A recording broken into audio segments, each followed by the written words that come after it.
এদিকে ঘূর্ণিঝড় রেমালের আঘাতে 4 দিন পরও পানির নিচে খুলনার বিভিন্ন অঞ্চল। যদিও কয়রা, দাকুব এবং পাইগাছা বিভিন্ন গ্রামে বাঁধের ভাঙা অংশ মেরামতে কাজ করছে পানি উন্নয়ন বোর্ড এবং স্থানীয় মানুষ। তবে সকালে মেরামতের পর দুপুরে জোয়ারের পানিতে ভেঙে যাচ্ছে বিকল্প বাঁধ।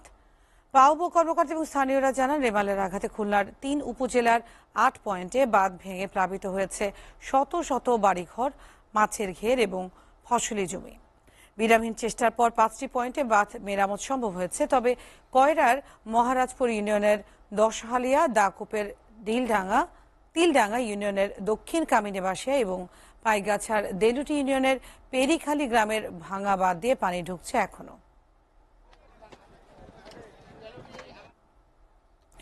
এ বিষয়ে বিস্তারিত জানাতে খুলনা থেকে সরাসরি যোগ দিচ্ছেন আমাদের সহকর্মী রকিবুল ইসলাম মতি।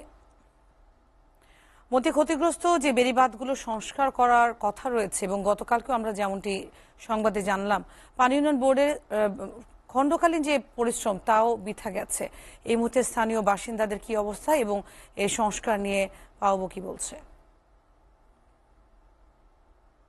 নুজহাত, আসলে পানি উন্নয়ন বোর্ড এবং স্থানীয় মানুষ যারা তারা কিন্তু তাদের পরিশ্রম করে যাচ্ছে, কিন্তু আসলে এই পরিশ্রমের যে মূল বিষয় সেটি হচ্ছে কি নদীতে জোয়ার এবং ভাটার একটা বড় মিল থাকার কারণে এটা আসলে সম্ভব হয় না। জোয়ার যখন নদীতে আসে তখন স্রোতের প্রচন্ড বেগ থাকে, যার কারণে এই যে রিং বাঁধ, আসলে এটাকে বেড়িবাঁধ বলা যাবে না, বেড়িবাঁধটা আরো অনেক বড় হয়। এখন আপাতত যে জিনিসটা করা হচ্ছে সেটা হচ্ছে ওই বাঁধকে কেন্দ্র করে চারিপাশে একটা রিং বাঁধ তৈরি করা হয়, যাতে পানিটা ওই লোকালয়ে যেতে না পারে। সেই জন্য এই রিং বাঁধটা তৈরি করা হচ্ছে। কিন্তু এই রিং বাঁধ তৈরি করতে গেলে স্থানীয় মানুষ যে বিষয়টি বলছে সেটি হচ্ছে যে তারা কিছু কিছু জিনিস পানি উন্নয়নের প্রতি অভিযোগ করেছে। তারা বস্তা পাচ্ছে না, তারা ঠিক মতো বাঁশ পাচ্ছে না এবং কাজের যে গতি সেই গতি আসলে ওইভাবে এগোচ্ছে না এবং নদীর যে স্রোত সেই স্রোতের সময় এই না পাওয়ার কারণে এগুলো ফেলতে পারছে না, যার কারণে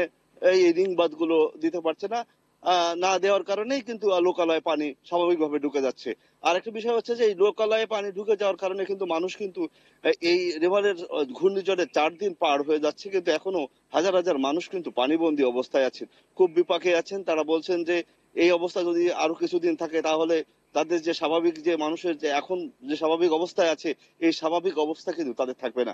তারা বলছে যে একটা মানবতার জীবন যাপনের মধ্য দিয়ে কিন্তু তারা পার করছে। তাই তাদের দাবি ছিল যে যত তাড়াতাড়ি সম্ভব হয় এই রিং বাঁধ হোক বা যেভাবেই হোক পানিটা যাতে বন্ধ করে এই অঞ্চলে মানুষকে এই পানি বন্দি দশা থেকে তাদেরকে উদ্ধার করা যায়, সেই বিষয়টি তারা খুব গুরুত্ব দিচ্ছেন। এ বিষয়ে আমরা পানি উন্নয়ন বোর্ডের কর্মকর্তাদের সাথে কথা বলেছিলাম। তারা যে বিষয়টি আমাদেরকে জানিয়েছে যে যে আসলে তাদের চেষ্টার কোনো অভাব নাই, তারা সর্বরকম চেষ্টা করে যাচ্ছে এই যাতে পানি প্রবেশ করতে না পারে সেই ব্যাপারে। কিন্তু প্রকৃতির কারণে, জোয়ারের কারণে তারা আসলে হয়তো পারছে না। তবে তারা সর্বোপরি বড় প্রজেক্ট, মেগা প্রজেক্ট নিয়ে তারা কিন্তু এই যাতে স্থায়ী বেড়িবাঁধ করা যায় সেই বিষয়টি তারা অবশ্যই চেষ্টা করে যাচ্ছেন। আরেকটু বিষয় জানিয়ে রাখি যে খুলনায় সুন্দরবনের কিছু ক্ষয়ক্ষতি ইতিমধ্যে কিন্তু বন বিভাগ প্রকাশ করেছে। তার ভিতরে কালকে তারা সরেজমিনে যে খুলনার সুন্দরবনের যে অংশতে সেই অংশ থেকে 100 পশুর কিন্তু একটা হিসাব তারা দিয়েছে যে এখন পর্যন্ত ক্ষতিগ্রস্ত হয়েছে। এ আমি যদি সর্বদিক দিয়ে বলতে চাই যে খুলনার কিন্তু আসলে ঘূর্ণিঝড়ের যে প্রকর যে প্রভাব প্রকৃত সেটাই কিন্তু এখন পর্যন্ত কিন্তু খুলনার সেই দাগ কিন্তু এখনো মুছতে পারছে না, এখনো চলছে। এই ছিল নুজাত আমার কাছে খুলনার ঘূর্ণিঝড় সর্বশেষ আপডেট। রকিবুল ইসলাম মতি, আপনাকে ধন্যবাদ জানাচ্ছিলেন খুলনা থেকে।